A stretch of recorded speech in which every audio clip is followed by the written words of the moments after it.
Welcome back.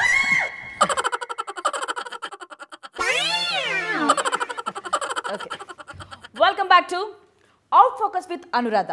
So ఇప్పటివరకు చూసారు కదా కార్తీక్ సుందరికి చేసిన అన్యాయం గురించి, అలాగే కార్తీక్ యొక్క అహంకారాన్ని గురించి చూసాం. మరి ఇప్పుడు వీళ్ళిద్దరూ విడిపోవాలనుకుంటున్నారా లేదా కలుసుకోవాలనుకుంటున్నారా? వీళ్ళిద్దరూ విడిపోతే వచ్చే లీగల్ ఆబ్లిగేషన్స్ ఏంటి? వీటన్నిటి గురించి ఎక్స్ప్లెయిన్ చేయడానికి మనతో పాటు ఉన్నారు డాక్టర్ నీల్ కమల్ గారు. Welcome sir. నమస్తే అమ్మా. నమస్తే. నమస్కారం. సో చెప్పండి నీల్ కమల్ గారు, ఇప్పుడు వీళ్ళిద్దరూ కానీ విడిపోవాలనుకుంటే ఎలాంటి లీగల్ ఆబ్లిగేషన్స్ ఉండొచ్చు? అమ్మా సుందరి, కార్తీక్ గారితో కలిసి ఉండడం ఇష్టమేనా?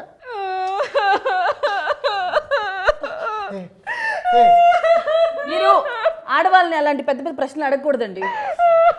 ఆయనతో మాట్లాడండి. మీకు సుందరి గారితో కలిసి ఉండడం ఇష్టమేనా? ఏమైనా అడుగుతారండి అసలు వీడు? నువ్వు ఉండవమ్మా తొత్త అంటూ.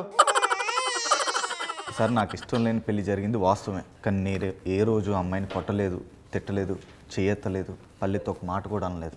పల్లెత్తి ఎలా మాట్లాడతారండి? పల్లెత్తి మాట్లాడలేరు కదా, అందుకే అనలేదు. మాట్లాడనిట్లేదు, ఇట్లాగే అయిపోతుంది. విషమమ్మా, ఈవెన్ అనుతో నాకు పెళ్ళైనా సరే మొన్నటి వరకు కూడా తనకు తెలియకుండానే మేనేజ్ చేసుకుంటూ వచ్చాను, ఎందుకంటే తిని బాధపడుతుందని. మేనేజ్ చేయడంలో ఎక్స్పర్ట్.